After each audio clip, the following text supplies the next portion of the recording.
Shalom teman-teman semuanya, welcome to Teens and Youth GKY Gading Serpong. Kita bersyukur apabila minggu ini kita boleh kembali beribadah di dalam rumah Tuhan. Untuk itu marilah kita saat ini mempersiapkan hati kita. Kita datang di hadapan Tuhan, kita mau meminta anugerah Tuhan, pimpinan Tuhan, agar kita bisa mengikuti ibadah ini dari awal hingga akhirnya. Mari sama-sama kita berdoa. Bapa dalam surga, kami sekali lagi bersyukur atas anugerah-Mu Tuhan. Jikalau kami boleh kesempatan kembali Tuhan, untuk boleh memuji, memuliakan nama Tuhan. Bahkan kami boleh mendengar suara Tuhan melalui kebenaran firman Tuhan. Biarlah Tuhan sendiri yang boleh meneguhkan setiap kami, untuk kami boleh melakukan kebenaran firman Tuhan dalam hidup kami. Dan biarlah firman Tuhan inilah yang boleh terus menguatkan, menghiburkan dan menuntun setiap kehidupan kami. Dalam nama Tuhan Yesus kami sudah berdoa dan mengucap syukur. Amin.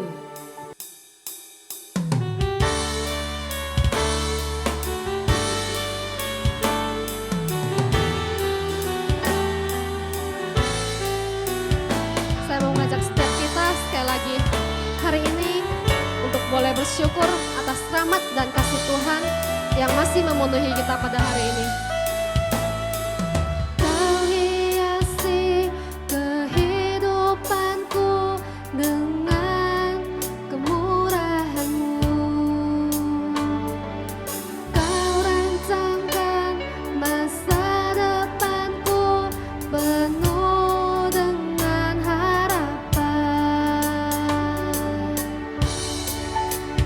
Aku ada saat ini, semuanya karena kasih-Mu.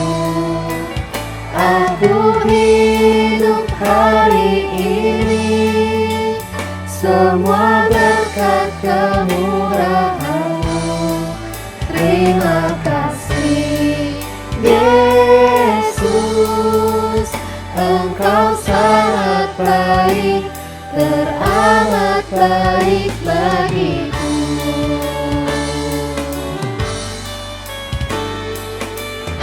Kita angkat pujian ini sekali lagi. Kau hiasi kehidupanku dengan kemurahan-Mu. Kau rancangkan masa depanku penuh dengan harapan. Aku ada saat ini, semuanya karena kasih-Mu. Aku hidup hari ini, semua berkat kemurahan-Mu.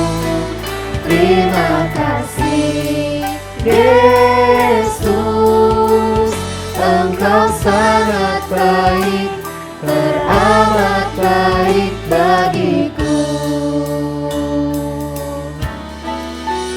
Aku ada saat ini, semuanya karena kasih-Mu.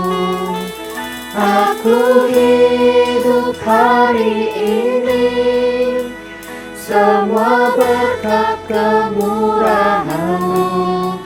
Terima kasih Yesus, Engkau sangat baik, teramat baik kasih Yesus.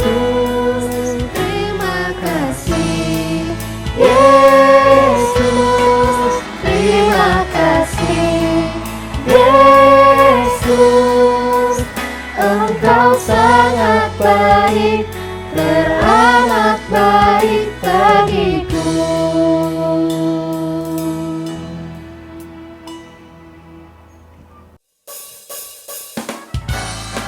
Karena kasih Tuhan yang tidak berkesudahan untuk setiap kita, sampai hari ini kita mengucapkan Tuhan sangat baik untuk hidup kita.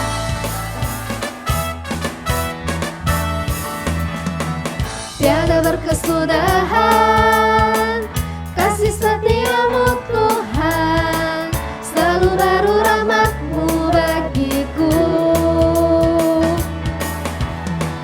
Hari kulihat kasih-Mu tak pernah berakhir di hidupku. Tuhan Yesus baik, sungguh amat baik, untuk selama-lamanya. Tuhan Yesus baik, Tuhan Yesus baik, sungguh amat baik, untuk selama-lamanya. Tuhan Yesus baik, tiada berkesudahan kasih setia-Mu Tuhan, selalu baru rahmat-Mu bagiku. Hari berganti hari, tetap kulihat kasih-Mu tak pernah berakhir di hidupku. Tuhan Yesus baik, sungguh amat baik, untuk selama-lamanya. Tuhan Yesus baik, Tuhan Yesus baik, sungguh amat baik, untuk selama-lamanya. Tuhan Yesus baik.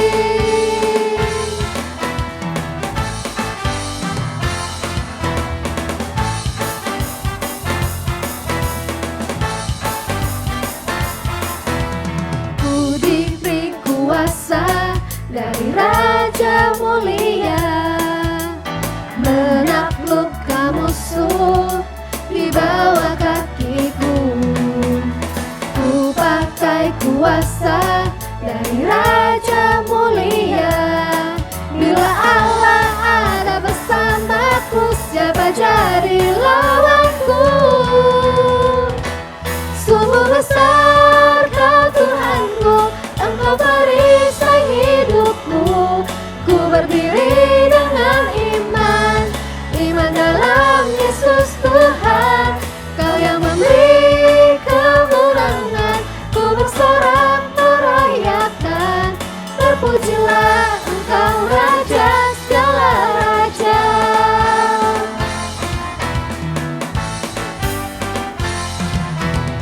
Ku diberi kuasa dari Raja mulia, menaklukkan musuh di bawah kakiku.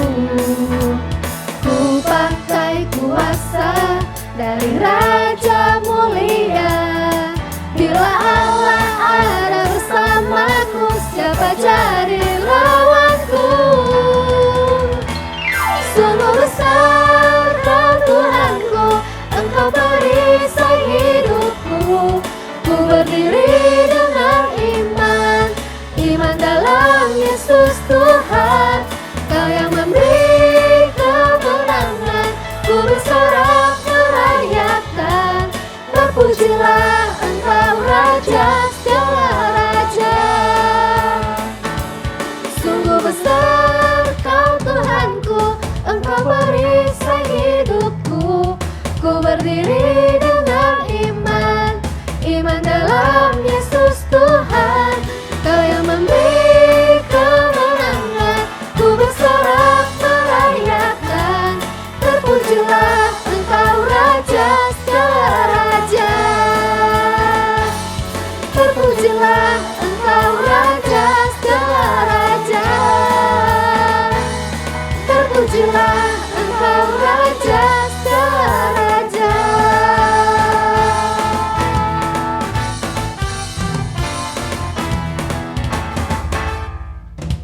Saat ini kita mau berdoa untuk bangsa dan negara kita. Kita tahu semakin hari kita menjalani hari-hari yang tidak memiliki arah tujuan.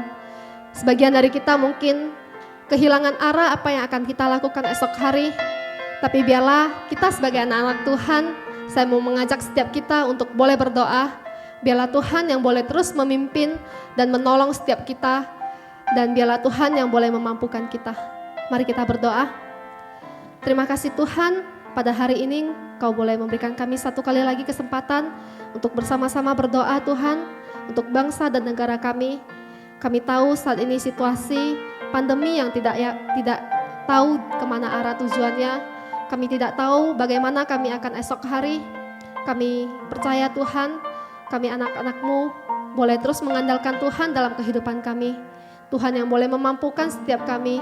Biarlah juga bangsa dan negara ini boleh terus Tuhan lindungi dan Tuhan turun tangan untuk ikut campur tangan dalam situasi saat ini. Biarlah Tuhan yang boleh memampukan kami untuk melewati hari demi hari dan biarlah kami terus mengandalkan Tuhan dalam kehidupan kami. Amin. Yang kedua, saya juga mengajak setiap teman-teman berdoa untuk setiap teman-teman kita yang mungkin kita kenal yang akan kembali bekerja di rumah dengan diberlakukannya kembali PSBB di Jakarta. Kita mau berdoa kiranya Tuhan yang boleh memimpin mereka dan memampukan mereka untuk boleh melakukan pekerjaan mereka di rumah. Mari kita berdoa. Bapa, kami juga sekali lagi mau berdoa untuk setiap rekan-rekan kami, setiap teman-teman kami, dan bahkan untuk setiap orang-orang yang bekerja di masa pandemi saat ini yang mungkin akan kembali ke rumah mereka bekerja. Tuhan, mungkin mereka sedikit kesal, mereka juga mungkin merasa malas, tapi biarlah Tuhan yang boleh memimpin mereka, memampukan mereka, juga memberikan rasa tanggung jawab mereka, biar dimanapun, kapanpun mereka terus boleh melakukan pekerjaan mereka dengan baik dan memuliakan Tuhan di tengah kehidupan mereka. Terima kasih Bapa, kami menyerahkan doa kami ke dalam tangan-Mu, dalam nama anak-Mu, Tuhan Yesus Kristus, Juru Selamat kami yang hidup. Amin.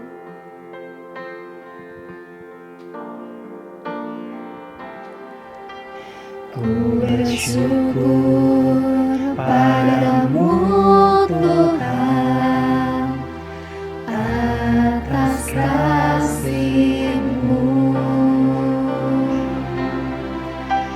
Ku bermazmur bagi nama-Mu yang kudus.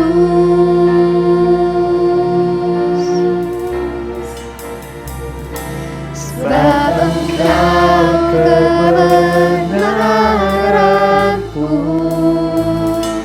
padamu ku percaya.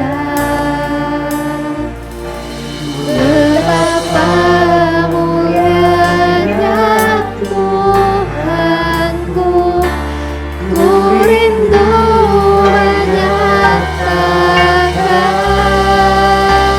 tinggikan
kasih langit, kemuliaan-Mu Tuhan mengatasi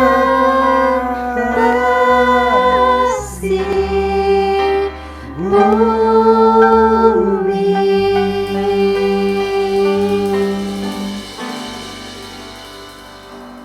Teman-teman, mari kita persiapkan hati kita mendengarkan firman Tuhan, kita rindu Allah Roh Kudus yang boleh menerangi hati setiap kita.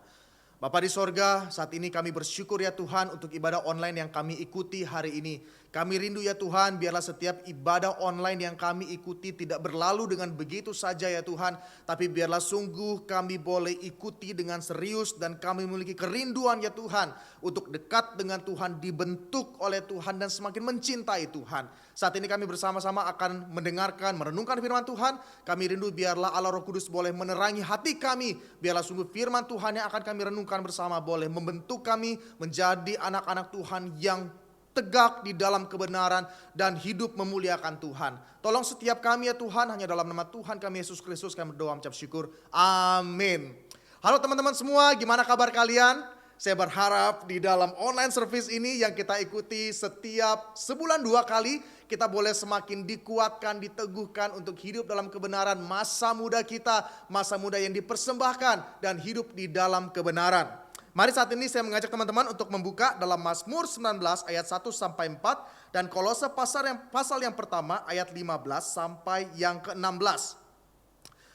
Mazmur 19 ayat 1 sampai ayat yang ke-4. Demikian firman Tuhan. Untuk pemimpin biduan, Mazmur Daud. Langit menceritakan kemuliaan Allah dan cakrawala memberitakan pekerjaan tangannya. Hari meneruskan berita itu kepada hari dan malam menyampaikan pengetahuan itu kepada malam. Tidak ada berita dan tidak ada kata, suara mereka tidak terdengar. Mari kita buka bersama-sama dalam Kolose 1 ayat 15 sampai 16, demikian firman Tuhan. Ia adalah gambar Allah yang tidak kelihatan, yang sulung lebih utama dari segala yang diciptakan, karena di dalam Dialah telah diciptakan segala sesuatu yang ada di sorga dan yang ada di bumi, yang kelihatan dan yang tidak kelihatan, baik singgasana maupun kerajaan, baik pemerintah maupun penguasa, segala sesuatu diciptakan oleh Dia dan untuk Dia. Teman-teman sekalian, tahun 1960 ada seorang astronot yang waktu itu berhasil menembus atmosfer dan melihat alam semesta ini di luar bumi. Tentunya pengalaman dari astronot ini merupakan satu hal yang dirindukan oleh banyak orang. Saya pun rindu untuk melihat apa yang dapat saya saksikan di luar bumi ini, teman-teman semua. Kalau misalnya andaikan teknologi ini sudah memungkinkan gitu ya. Rasanya kita rindu melihat pemandangan selain yang kita lihat di bumi ini, yaitu adalah tata surya, alam semesta ini. Waktu itu Yuri Gagarin, dia mengatakan satu statement yang luar biasa.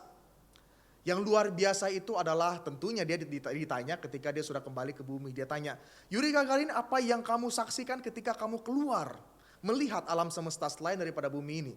Dia katakan, saya melihat tata surya, saya melihat galaksi, tapi saya tidak melihat ada Tuhan di sana.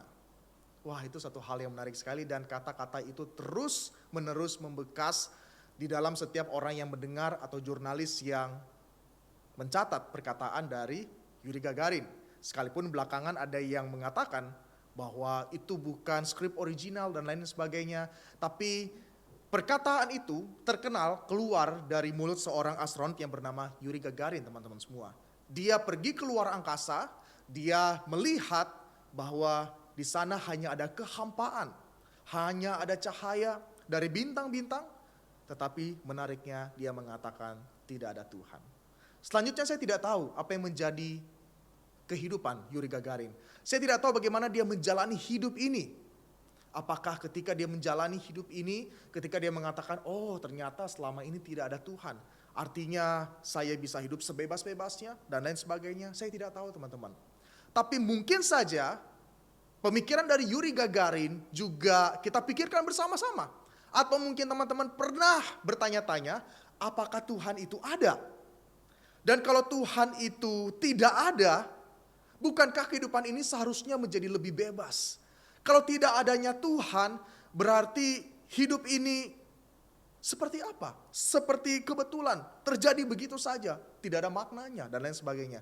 Teman-teman, saya tidak tahu apa yang kalian pikirkan ketika kalian sungguh-sungguh memikirkan, pernah memikirkan apakah Tuhan itu ada atau tidak. Teman-teman semua, hari ini kita mau belajar satu bagian firman Tuhan, satu topik yang mungkin selama ini kita tanyakan. Apakah Tuhan itu sungguh-sungguh ada? Kenapa saya katakan ini teman-teman semua? Kenapa saya mengangkat tema ini? Karena mungkin selama ini kita sudah mendengarkan firman Tuhan yang menguatkan, firman Tuhan yang meneguhkan iman kita. Tetapi mungkin ada rasa pertanyaan dalam hati dan pikiran kita yang ingin bertanya apakah Tuhan itu ada atau tidak. Teman-teman semua, kalau kita mau lihat sungguh-sungguh, ini merupakan pertanyaan tidak hanya ditanyakan oleh 1-2 orang. 3 orang. Saya bahkan pernah menemui seorang anak muda yang bertanya kepada saya, apakah Tuhan itu sungguh-sungguh ada atau tidak? Teman-teman semua, secara pribadi saya merasakan, kalau Tuhan itu tidak ada, maka sesungguhnya hidup kita dalam dunia ini sia-sia. Sia-sia. Tidak adanya Tuhan, absennya Tuhan di dalam dunia ini, di dalam seluruh alam semesta ini, menunjukkan bahwa kehidupan kita ini sia-sia, tidak ada maknanya. Teman-teman sekalian, kalau kita melihat tadi tulisan dari pemazmur, dia katakan apa? Langit menceritakan kemuliaan Allah dan cakrawala memberitakan pekerjaan tangannya. Ini merupakan satu kesadaran dari pemazmur yang rindu, yang sungguh-sungguh menyadari bahwa dalam dunia ini bahwa ada sang pencipta, ada kreator untuk segala hal, yaitu adalah Allah. Teman-teman, mungkin kita pernah bertanya dalam hidup kita, bagaimana kita dapat membuktikan keberadaan Allah? Bagaimana caranya kita membuktikan keberadaan Allah? Rasanya saya baru bisa percaya sama Tuhan kalau saya dapat melihat Tuhan. Saya dapat percaya sama Tuhan kalau saya dapat mendengar suaranya. Saya dapat percaya sama Tuhan kalau saya dapat meraba Dia dengan panca indera saya.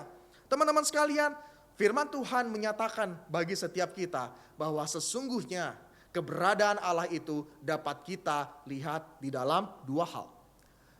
Yang pertama yaitu adalah melalui alam semesta ini. Melalui alam semesta ini, melalui seluruh ciptaan. Itulah sebabnya pemazmur mengatakan langit menceritakan kemuliaan Allah. Artinya apa? Langit menceritakan kemuliaan Allah mewakili seluruh ciptaan. Di mana setiap apapun yang kita lihat itu merupakan karya Allah yang begitu luar biasa. Teman-teman, kalau teman-teman melihat tata surya kita begitu teratur, begitu sistematis. Bagaimana antara planet itu tidak dapat bertabrakan antara satu sama yang lain. Yang sekarang banyak orang hitung dengan hitung-hitungan fisika. Teman-teman, jikalau tidak ada orang yang merancangkan itu semua, namun siapa? Apakah itu semua bersifat kebetulan? Oleh sebab itu teman-teman, kalau kita sungguh-sungguh bertanya, bagaimana saya dapat melihat keberadaan Allah? Yang pertama kita perlu melihat yaitu adalah kepada seluruh ciptaan. Seluruh ciptaan ini dapat menunjukkan keberadaan Allah. Teman-teman, saya ingat pada bulan Juni. Pada bulan Juni tahun 2008 teman-teman semua. Tahun 2008 itu merupakan kesempatan saya. Saya pernah tulis juga dalam satu renungan begitu ya. Itu merupakan kali pertama saya pergi ke Gunung Bromo teman-teman. Saya pergi ke Gunung Bromo pada tahun 2008 pada bulan Juni. Dan waktu itu merupakan satu hal yang excited bagi saya. Kenapa? Karena itu merupakan kali pertama saya ke Gunung Bromo. Dan yang kedua yaitu adalah saya melihat keindahan Gunung Bromo yang begitu indah. Yang pertama-tama bukan Gunung Bromonya yang pertama saya lihat. Teman-teman tahu kalau teman-teman pergi ke Gunung Bromo, teman-teman pertama kali harus pergi ke puncaknya untuk melihat sunrise, matahari terbit teman-teman semua. Tetapi untuk menunggu sunrise itu kita memang dalam kondisi masih pagi saat itu, masih subuh, masih gelap. Tetapi teman-teman dapat melihat satu keindahan langit yang begitu luar biasa. Di mana langit-langit tersebut, di mana langit yang malam itu begitu terang sekali karena bintangnya bagaikan berlian, bagus sekali. yang notabene itu adalah merupakan ciptaan daripada Tuhan. Dan yang kedua, waktu sudah mulai terang begitu ya. Saya juga pernah mission trip bersama dengan teman-teman pemuda, pelayanan ke Tengger teman-teman semua. Dan waktu kita melihat Gunung Bromo itu dengan seluruh wisata yang ditawarkan saat itu di kanan kirinya, wah, kita juga menyaksikan betapa pemandangan itu begitu luar biasa indah sekali. Teman-teman, pertama kali pada tahun 2008 saya pergi ke Bromo, satu kata yang saya ucapkan, wow, keren banget Tuhan. Keren banget Tuhan. Langitnya keren banget. Wow, kok bisa ya bisa seperti ini? Teman-teman sekalian, kita perlu melihat, kita pun mungkin pernah merasakan kekaguman yang seperti demikian. Kita mungkin melihat pemandangan yang begitu indah, dengan jiwa muda kita yang suka explore, kita pergi ke gunung mana begitu, kita hiking kemana begitu, dan kita melihat keindahan-keindahan yang begitu luar biasa, kita terkagum. Bahkan tidak jarang ketika saya mengikuti medsos teman-teman semua, yang pernah mungkin hiking dan menuliskan satu quote yang begitu luar biasa, great is thy faithfulness, how great is our God. Artinya apa? Kita memang kagum. Kita ini kecil, kita ini tidak ada berdaya. Namun siapakah kita sehingga kita dapat menyangkali bahwa tidak ada Allah di luar sana? Teman-teman sekalian, inilah yang pertama bukti keberadaan Allah. Dan yang kedua apa teman-teman semua? Tuhan dapat kita rasakan keberadaannya melalui hukum moral. Melalui hukum moral, melalui hati nurani kita. Mengapa hukum moral dapat menunjukkan akan keberadaan Allah? Teman-teman semua, setiap kita pasti tahu dimanapun di dunia ini bahwa bohong itu adalah sesuatu hal yang salah, iya enggak? Bohong itu adalah suatu hal yang salah. Membunuh itu adalah suatu hal yang keji.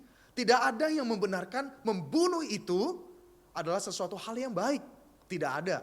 Kita pergi ke suku mana bahkan yang sampai pedalaman pun menunjukkan bahwa membunuh itu adalah sesuatu hal yang tidak baik. Bukan suatu hal yang baik ataupun terpuji teman-teman semua. Semua hal yang baik dalam hati manusia menunjukkan bahwa ada pencipta di balik itu semua. Bahwa ada Allah di balik semua yang menunjukkan keberadaannya melalui alam semesta ini dan melalui hati manusia. Itu sebabnya Pengkhotbah pasal yang ketiga ayat 11 mengatakan, ia membuat segala sesuatu indah pada waktunya, bahkan ia memberikan kekekalan dalam hati mereka. Tetapi manusia tidak dapat menyelami pekerjaan yang dilakukan dari awal sampai akhir. Teman-teman, Tuhan memberikan kekekalan dalam hati kita manusia. Tetapi sampai kapanpun kita tidak dapat menyelami karya Allah yang begitu luar biasa. Karena memang kapasitas kita sebagai ciptaan. Kita melihat Allah yang begitu luar biasa. Dan kita kenal keberadaan Allah melalui alam semesta ini, melalui hati nurani ini yang kita kenal dengan doktrin yaitu adalah wahyu umum. Wahyu umum ini menunjukkan akan keberadaan Allah yang tidak spesifik, tapi menunjukkan, membawa kita kepada satu pemikiran bahwa ada Allah, ada pencipta di dalam dunia ini, di dalam alam semesta ini. Itulah sebabnya teman-teman kalau kita melihat bahwa hidup kita ini, kita bersyukur kalau ada Allah yang menjadi pencipta kita. Tetapi firman Tuhan mengatakan, tetapi ada orang-orang bebal sejak dahulu kala yang justru menyangkal keberadaan Allah. Yang justru menyangkal keberadaan Allah dan tidak mengakui keberadaan Allah. Mereka hidup sesuai dengan hawa nafsu mereka. Mereka hidup sesuai dengan dosa-dosa mereka. Teman-teman sekalian, berbicara mengenai orang-orang yang bebal yang menyangkal keberadaan Allah, tidak usah dulu, sekarang pun iya. Banyak pula orang Kristen yang mengakui akan keberadaan Tuhan, tetapi hidup seakan-akan tidak ada Tuhan.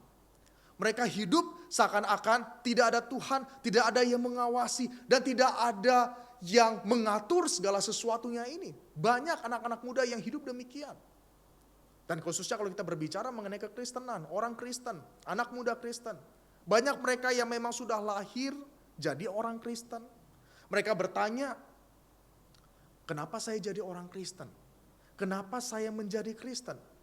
Apa signifikansinya? Dan mulai bertanya pada masa-masa transisi mereka, pada masa muda. Saya mungkin perlu melihat agama-agama yang lain. Untuk menunjukkan bahwa apa yang saya percayai itu benar atau jangan-jangan memang Allah tidak ada. Teman-teman sekalian, kalau kita mau melihat riset di Amerika itu hampir 50% anak-anak muda sudah tidak mempercayai adanya keberadaan Tuhan. Bagaimana dengan kita yang ada di Indonesia saat ini? Apakah kita sungguh-sungguh menyadari bahwa Allah ada? Teman-teman, tentunya menjadi satu hal yang mengerikan sekali kalau memang benar tidak ada Allah. Tidak ada Allah. Kalau tidak ada Allah, maka hidup ini akan menjadi satu bencana yang begitu luar biasa. Pernahkah kalian berpikir bagaimana hidup ini, waktu kita mati, akan jadi apa hidup kita? Akan jadi apa semuanya? Kalau tidak ada Allah, maka semuanya menjadi sia-sia, teman-teman semua. Kalau tidak ada Allah, maka apa yang terjadi? Maka semua yang terjadi dalam dunia ini akan menjadi kacau. Kita tidak akan punya yang namanya hukum moral. Semuanya hidup dengan kebenarannya sendiri. Semuanya hidup dengan kemauannya sendiri. Tidak ada Allah. Teman-teman pernah berpikir gak? Kalau tidak ada Allah, bukankah kita bisa hidup semau maunya? Kalau kita bisa hidup semau maunya, orang lain pun bisa hidup semau maunya. Ya gak? Kalau tidak ada Allah, kita bisa hidup semau maunya, itu berita baiknya. Ya kan? Berita buruknya adalah orang pun bisa semau maunya dengan hidup kita. Tapi kita bersyukur oleh karena Allah ada, Dia memberikan hukum moral dalam diri kita untuk supaya kita apa? Tahu bagaimana memperlakukan orang, tahu mencicipi apa itu kebaikan. Tetapi kalau tidak ada Allah, berita bagusnya memang kita bisa hidup semau maunya. Benar. Ketika kita disakiti orang lain, kita dapat membalas. Ya kan? Karena tidak ada Allah. Tetapi perlu kalian ingat, kalau tidak ada Allah, orang pun bisa semau maunya sama kita. Bukankah itu justru amat sangat merugikan dalam kehidupan kita sebagai anak-anak muda? Teman-teman semua, kalau tidak ada Allah, maka yang perlu kita perhatikan pun, kita pun mati dengan sia-sia. Kita hidup dalam dunia ini pun sia-sia. Oleh sebab itu keberadaan Allah, yang pertama-tama yaitu adalah harus kita syukuri. Dan yang kedua, oleh karena keberadaan Allah, hidup kita ini jadi ada makna, ada tujuan. Teman-teman, saya pernah berpikir seperti ini. Ini menjadi pergumulan saya, istri saya juga tahu gitu ya. Suatu ketika saya sering ngobrol sama istri saya, sebelum tidur kita ngobrol begitu ya. Saya bertanya begini, saya dari dulu itu bergumul tentang kehidupan setelah kematian. Kehidupan setelah kematian. Saya sharing sama dia. Kalau misalnya tidak ada kehidupan setelah kematian, hidup ini benar-benar gak ada maknanya.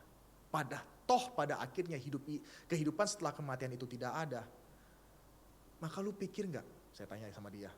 Gua ngampunin orang itu sia-sia. Gua baikin orang itu sia-sia. Sekalipun orang ateis bisa mengatakan begini, oleh karena hidup kita ini cuma satu kali saja, kita hidup dengan baik-baik. Kita hidup dengan memberikan legacy yang baik. Tapi pada kenyataannya teman-teman semua, orang-orang yang tidak sadar akan keberadaan Allah, justru hidupnya menjadi tanpa tujuan. Saya mengatakan, kalau misalnya tidak ada kehidupan setelah kematian, bukankah lebih enak bagi saya? Kalau saya disakiti, saya membalas orang lain. Ya tapi orang lain juga bisa balas saya sih, begitu kan. Tetapi karena adanya keberadaan Allah, tentunya kita tahu kehidupan setelah kematian itu ada. Kita hidup bisa bertemu dengan Tuhan, kita bersekutu dengan pencipta kita. Ini merupakan satu penghiburan bagi setiap kita teman-teman semua. Dan karena ada keberadaan Allah, hidup kita ini ada tujuan. Maka setiap apapun yang kita lakukan dalam dunia ini, ada maknanya. Teman-teman, kalau kita pergi ke kuburan gitu ya, pergi ke kuburan, tentunya setiap orang-orang yang ada batunya itu ada kata-katanya gitu ya. Misalnya Stanley Theophilus, seorang yang berjuang untuk berkenan di hadapan Tuhan. Wah, hidupnya ternyata selama ini berjuang untuk hidup berkenan di hadapan Tuhan. Misalnya Abi, dalam obituarinya dikatakan orang yang mencintai istrinya dengan luar biasa, mengorbankan segalanya. Hidup ini ada tujuan. Tapi teman-teman bayangkan kalau tidak ada Tuhan, semuanya itu menjadi sia-sia. Kita lakukan itu menjadi sia-sia. Semua yang tertulis itu menjadi sia-sia. Tapi setidaknya dalam setiap obituari yang ditulis dalam setiap pemakaman yang ada, menunjukkan bahwa hidup ini ada tujuannya. Dan keberadaan Allah membuat hidup kita ini menjadi semakin bermakna, teman-teman semua. Setiap apapun yang kita lakukan itu untuk Tuhan, bukan untuk diri kita sendiri. Karena kalau kita lakukan untuk diri kita sendiri, maka semuanya akan berakhir dengan sia-sia, teman-teman semua. Akan berakhir dengan sia-sia. Dan oleh karena keberadaan Allah, hidup kita ini ada tujuannya. Itulah mengapa kita dapat melihat gambaran Allah di dalam pribadi Yesus Kristus. Teman-teman semua, kalau tanpa Tuhan Yesus Kristus, maka kita tidak dapat melihat keberadaan Allah yang secara utuh. Kita sudah jatuh dalam dosa. Kejadian 3 menunjukkan bahwa kita sudah jatuh di dalam dosa. Tapi teman-teman bisa kebayang gak kalau memang Tuhan tidak mau damaikan kita dengan Allah, dengan Dia sendiri melalui anaknya Yesus Kristus. Tentu hidup kita ini akan binasa, akan mengerikan sekali. Tapi oleh karena Tuhan Yesus Kristus itu, kita dapat melihat gambaran Allah yang secara utuh melalui dirinya. Itulah sebabnya dalam Kolose 1 ayat 15 sampai 16 dikatakan apa? Ia adalah gambar Allah yang tidak kelihatan, yang sulung lebih utama dari segala yang diciptakan. Karena di dalam Dialah telah diciptakan segala sesuatu yang ada di sorga dan yang ada di bumi. Yang kelihatan dan yang tidak kelihatan. Baik singgasana maupun kerajaan. Baik pemerintah maupun penguasa. Segala sesuatu diciptakan oleh Dia dan untuk Dia. Ia adalah gambar Allah yang tidak kelihatan. Kalau kita lihat perjanjian lama, orang Israel, bangsa Israel tidak dapat melihat gambaran Allah. Mereka hanya melihat gambaran Allah melalui tiang awan dan tiang api. Musa sekalipun dikatakan sahabat Allah, tapi dia hanya dapat melihat Allah melalui semak belukar yang terbakar. Dia pun hanya melihat Allah, bukan secara face to face, tetapi apa? Secara Tuhan ibaratnya dia hanya melihat belakangnya Allah. Raja Daud yang dikatakan orang yang diperkenan oleh Tuhan, orang yang dikasihi oleh Tuhan, tetapi tetap tidak dapat melihat gambaran secara panca indera manusia Allah itu yang seperti apa. Oleh sebab itu kitalah orang-orang yang sesungguhnya adalah orang-orang yang beruntung, yang mengenal Yesus Kristus sebagai Tuhan dan Juru Selamat, karena di dalam Dialah kita dapat melihat gambaran Allah secara utuh. Manusia dari dulu rindu melihat bagaimana Tuhan itu. Tapi kita manusia, anak-anak yang telah diselamatkan, hidup dalam anugerah ini. Kita hidup di dalam Yesus Kristus. Dan melalui dirinya lah kita dapat melihat gambaran Allah yang tidak kelihatan tersebut. Teman-teman, ini yang menjadi penghiburan bagi setiap kita. Teman-teman, kalau kita mengatakan bahwa saya percaya kepada Yesus Kristus, tetapi saya bertanya akan keberadaan Allah, itu tentu merupakan satu hal yang kontradiksi. Tapi karena kita punya kesadaran bahwa ada pencipta di luar sana, ada pencipta yang maha besar, dia menciptakan kita, tapi dia berikan kita anugerah dapat melihat gambaran dirinya, yaitu melalui Tuhan Yesus Kristus. Oleh sebab itu teman-teman, waktu itu ketika Tuhan Yesus bangkit, para murid yang saat itu sedang tercengang akan kebangkitannya. Salah seorang murid Yesus yang bernama Thomas, di dalam rasa ingin tahunya apakah benar Yesus itu bangkit. Dan Tuhan Yesus menunjukkan dirinya kepada Thomas. Tuhan Yesus bilang, kamu gak percaya, silahkan masukkan jarimu di dalam luka penyalipan ini, dalam tangan yang tertusuk, perut yang tertusuk. Silahkan masukkan tanganmu, apakah saya bohongan atau enggak. Saya pakai bahasa pribadi sendiri, pakai bahasa sehari-hari. Tetapi waktu Thomas melihat Tuhan Yesus itu benar-benar bangkit, dia mengatakan apa? Ya Tuhanku. Dan selanjutnya Tuhan Yesus katakan apa teman-teman? Berbahagialah mereka yang tidak melihat namun percaya. Kita mungkin tidak melihat Tuhan Yesus saat ini, tapi fakta sejarah tidak pernah membantahkan eksistensi Tuhan Yesus tidak pernah ada dalam dunia ini. Fakta sejarah tidak pernah membantah bahwa seorang yang bernama Yesus Kristus itu tidak ada dalam dunia. Fakta sejarah justru meneguhkan bahwa Yesus Kristus pernah ada di dalam dunia. Dan saat ini tidak ada seorang pun yang menemukan jasadnya. Dia naik ke sorga, mempersiapkan tempat bagi setiap kita. Dan terlebih lagi, dia mengaruniakan Roh Kudus untuk iman kita tetap dikuatkan. Sampai pada akhirnya kita bertemu Tuhan muka dengan muka. Namun pertanyaannya teman-teman, kalau kita tidak percaya akan adanya Tuhan, atau kita hidup seakan-akan tidak ada Tuhan, kita sungguh-sungguh tidak dapat memaknai Yesus Kristus itu sebagai Tuhan dan Juru Selamat kita. Oleh sebab itu teman-teman, selagi kita muda, ayo. Kalau teman-teman punya pertanyaan itu adalah suatu hal yang sangat baik sekali. Justru pertanyaan itu akan membawa teman-teman kepada satu iman yang kembali diteguhkan bahwa Tuhan itu ada. Dia hadir, dia bergerak dalam hidup kita. Dia menciptakan alam semesta, dia menciptakan diri kita. Dan terlebih lagi keberadaannya dapat kita lihat di dalam pribadi Yesus Kristus.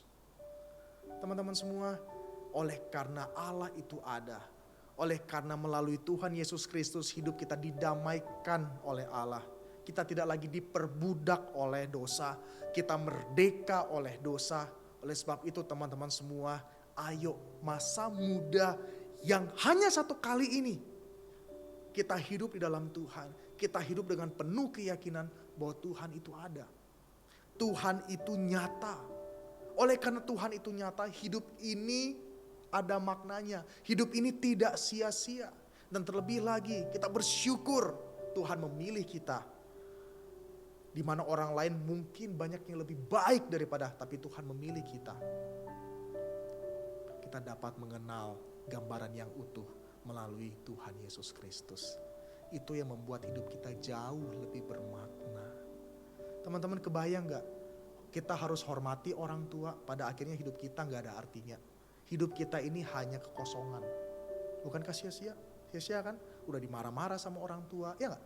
Udah dimarah-marah sama orang tua, ya bagi saya ngomong sama teman-teman remaja.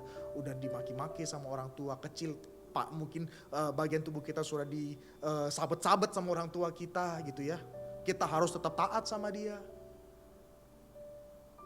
Bukankah itu satu hal yang menyakitkan? Tapi karena kita tahu ada keberadaan Tuhan, maka kita taat, ada maknanya.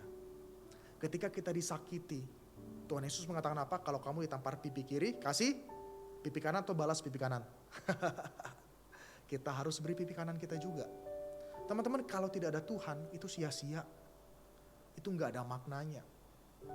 Bahkan ketika kita menjadi orang-orang yang sudah bekerja, kita harus bekerja, hidup penuh dengan integritas, di mana banyak kesempatan kita bisa buat dosa, tapi kita harus hidup benar. Semuanya sia-sia kalau tidak ada Tuhan. Tapi ketika kita bekerja, kita hidup berintegritas, kita taat sama atasan kita, karena kita yakin ada Tuhan dan kita melakukannya untuk Tuhan, itu ada maknanya. Kita diciptakan untuk menghadirkan Kristus di tengah-tengah keluarga kita. Siapapun itu, kepada dengan siapapun. Ketika kau harus berjuang untuk menjaga hidup pergaulanmu itu bersih, hidup pergaulanmu itu menjadi berkat. Kalau tidak ada Tuhan, semuanya menjadi sia-sia. Tidak ada artinya sama sekali. Teman-teman semua, segala kebaikan yang kita lakukan, kalau tanpa adanya keberadaan Allah, Tanpa adanya kesadaran Allah, kebaikan itu semuanya menjadi sia-sia dan amat melelahkan. Tapi karena kita tahu ada Tuhan, segala kebaikan dalam dunia ini yang terjadi, bahkan yang kita lakukan, semuanya ada makna dan tujuannya. Yaitu apa teman-teman? Kita melakukannya itu bukan untuk kebaikan diri kita. Kita melakukannya untuk menyenangkan hati Tuhan. Kita melakukannya supaya Tuhan yang disenangkan.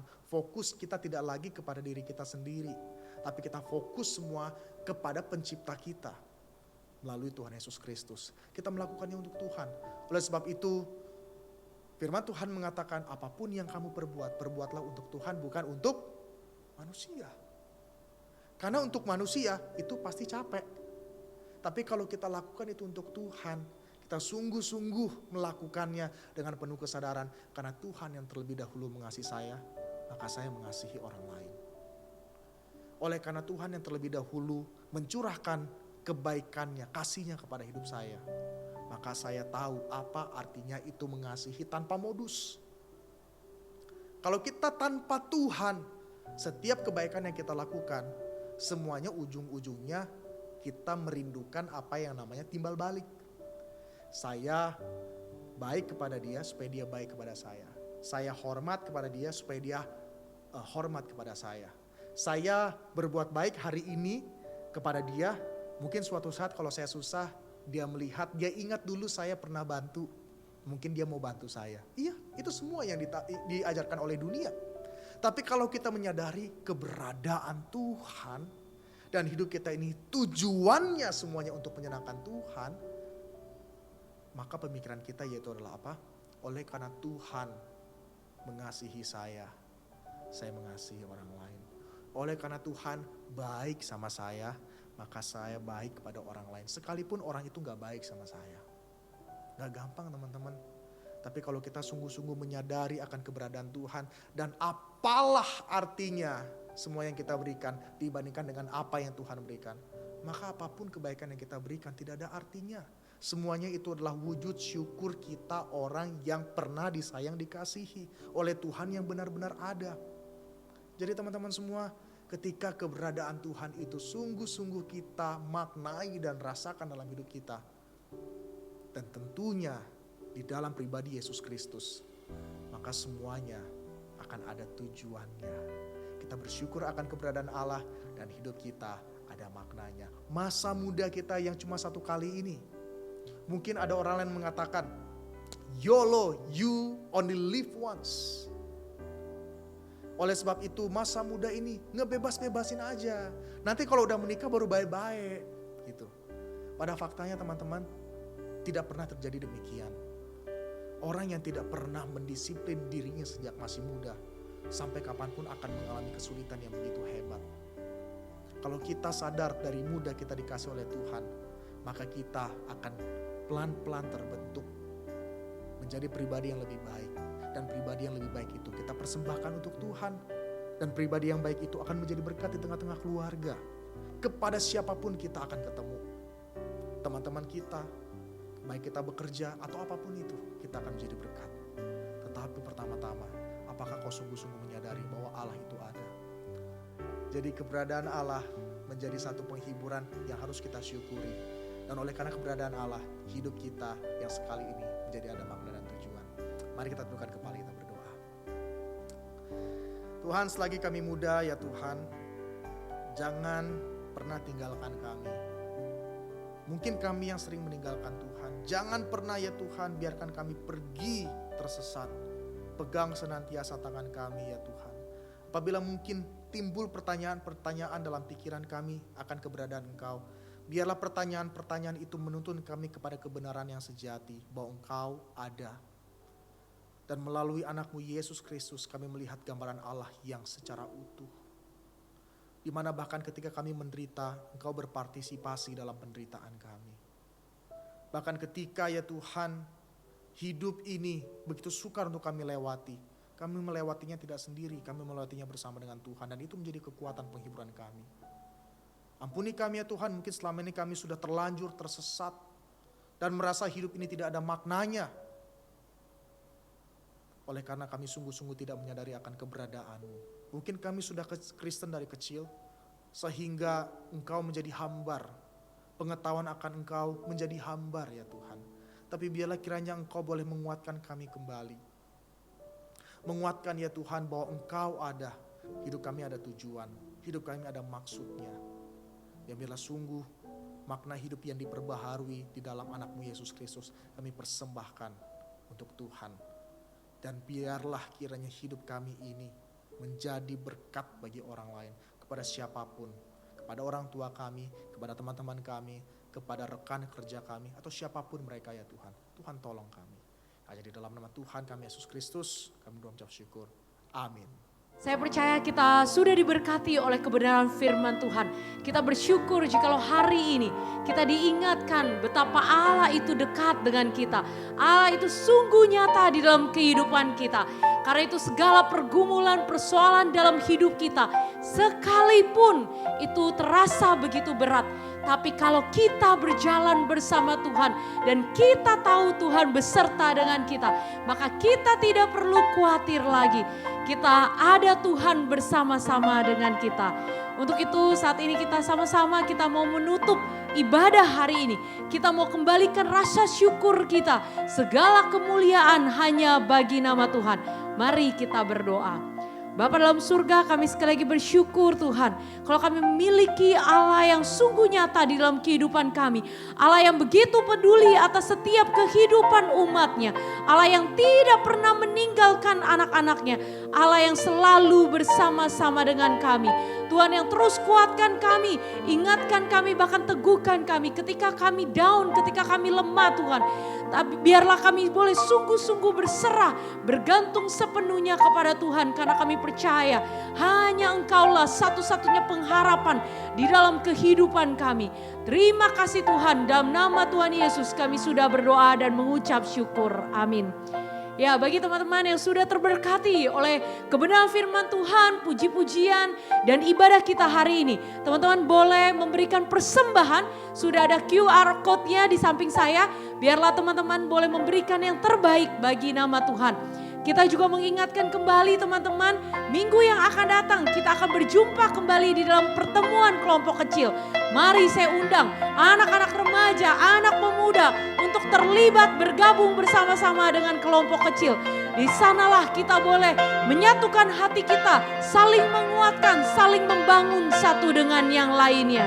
Itu saja teman-teman, sampai ketemu minggu yang akan datang bersama-sama di dalam kelompok kecil.